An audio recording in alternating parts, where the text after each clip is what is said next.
halkani waa saylada xoolaha magaalada Burco oo ah saylada xoolaha ee ugu weyn geeska Afrika. sayladani ma laha goobo lagu baaro ama lagu la socdo badqabka caafimaadka xoolaha. halkani isugu yimaada waxaana gabtay mas'uuliyadii halkani ka saarnayd wasaaradda xanaanada xoolaha iyo kalluumaysiga Somaliland. qaar ka mid ah dadka ka ganacsada saylada xoolaha magaalada Burco oo la hadlay SBC Somali TV waxay mas'uuliyiinta wasaaradda xanaanada xoolaha iyo kalluumaysiga Somaliland ugu baaqeen inay hoos u eegaan dhibaatada ka jirta saylada xoolaha magaalada Burco.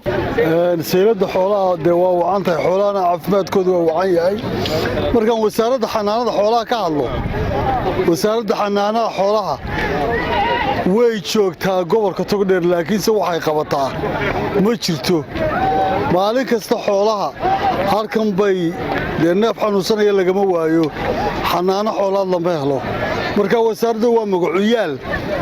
ta gobolka joogta wasaaradda xanaanada xoolaha waxaan ugu baaqayaa inay timaado oo ay xoolaha deejeekinka mar walba si toosa uga shaqeyso gobolka Togdheer. wasaaradii shaqada waxa gabtay hadaanu nahay saylad joog hadaanu nahay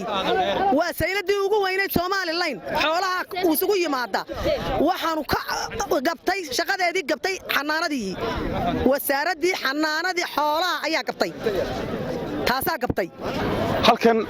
macshar male Burco waa saylada ugu weyn Afrikada bari ugu weyn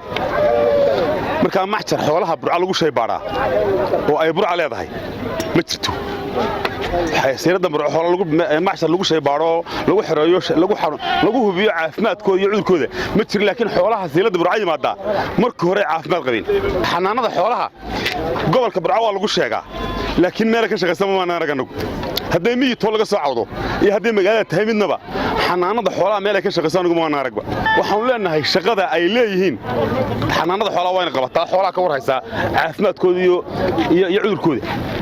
dibadda qabanay xooluhu ayaan le Cabdullaahi Jaamac warbaahinta SBC magaalada Burco anigu waxaan isticmaalaa Samtel isagu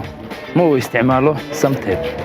anigu in badan baan Samtel ku hadli karaa balse isagu sidaa ma sameyn karayo warmaahay run miya waa runtay 24 saacadood waxaan ku hadlaa 2500 oo shilin oo waa bilaash bishii oo dhan waxaan ku hadlaa $5 oo kali ah caadi ma aha maxaad mar hore igu sheegi weyday fikir